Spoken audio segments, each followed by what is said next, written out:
आज यहाँ पर मेंटल हेल्थ का शिविर लगाया गया है, जिसमें जितने भी मानसिक रोगी हैं वो हमारे यहाँ पर आ सकते हैं और आके अपना इलाज करा सकते हैं। इसके लिए हमने काफ़ी दिन पहले से ही आशाओं एनएम को पैम्फलेट्स छपवा के गांव-गांव में वितरित करा दिए थे, ताकि लोगों को पता चल सके और लोग यहाँ पर आकर इस का लाभ ले सकें।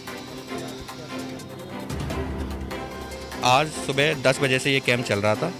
यहाँ पर साइकियाट्रिस्ट, साइकोलॉजिस्ट, काउंसलर्स सभी लोग आए हुए हैं। सारी मानसिक रोगों की दवाइयाँ यहाँ पर हैं और तकरीबन 100 पेशेंट्स के लगभग अभी आ चुके हैं यहाँ पर। हाँ, अभी लगा है पहली बार। लॉकडाउन की वजह से कई लोगों की जॉब्स चली गई थी, कई लोग घर पे रहने लग के मजबूर हो गए थे, कहीं बाहर नहीं निकल पा रहे थे, तो काफ़ी लोगों में डिप्रेशन आ गया था, काफ़ी लोगों को एंग्जाइटी हो गई थी, कुछ लोगों को नींद ना आने की बीमारी हो गई थी। तो इन्हीं सभी चीज़ों को देखते हुए हमने सारे पैम्फलेट्स वगैरह बंटवाए थे। सारे गांव-गांव में जाके लोगों ने कहा कि ऐसी जिसको भी परेशानी है वो यहाँ पर 10 तारीख को आए, जब यहाँ पर मेगा मेंटल कैंप लगा हुआ है।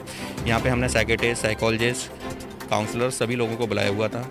वो सभी लोग उनको देखेंगे, उसके हिसाब से उनकी दवाइयाँ यहाँ पर मिलेंगी और आगे अगर उन्हें काउंसलिंग की ज़रूरत होगी तो उन्हें डिस्ट्रिक्ट हॉस्पिटल के लिए रेफ़र भी किया जाएगा आगे के लिए, ताकि आगे वो वहाँ से उनका जो भी ट्रीटमेंट है वो चलता रहे। सारी मेडिसिन हमारे पास अवेलेबल हैं आज की डेट में। आज जो भी यहाँ पर पेशेंट्स आ रहे हैं सभी को यहीं पर मेडिसिन मिल रही हैं। ये सिर्फ डिप्रेशन के लिए नहीं है, मानसिक रोगों से संबंधित कैंप है, मानसिक स्वास्थ्य से संबंधित कैंप है। और ये सारे मानसिक रोगों को जो है वो करता है। जैसे बचपन में मंदबुद्धि की समस्या होती है कुछ बच्चों को, हम उनकी भी जांचें वगैरह करते हैं कि हमारे पास जांचें वगैरह का सामान रखा हुआ है। इसके अलावा बच्चों में कुछ प्रॉब्लम होती है तो हाइपर एक्टिव होते हैं कुछ बच्चे, जो कि बहुत ज़्यादा कहीं एक जगह टिक के नहीं बैठते हैं, बहुत शैतानी करते हैं, मतलब इतना ज़्यादा करते हैं, इतने हाइपर एक्टिव होते हैं कि उनको संभालना मुश्किल हो जाता है। तो वो बच्चों में एक डिसऑर्डर होता है, इसे बोलते हैं ADHD या हाइपर एक्टिव डिसऑर्डर होता है।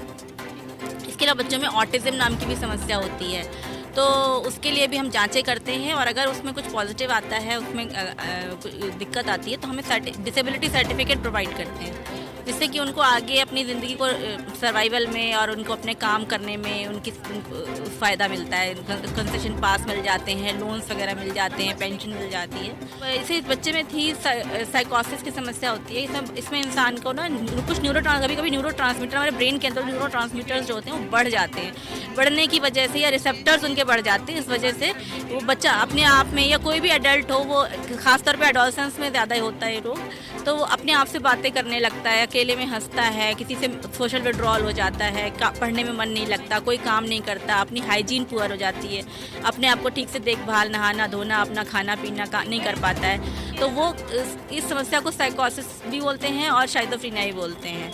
अगर इसमें डेल्यूजन्स और हैलुसिनेशंस हो रहे हैं तो उसे साइकोसिस बोलेंगे, लेकिन उसमें कुछ और फीचर्स भी होते हैं तो उसे स्किज़ोफ्रेनिया बोलते हैं।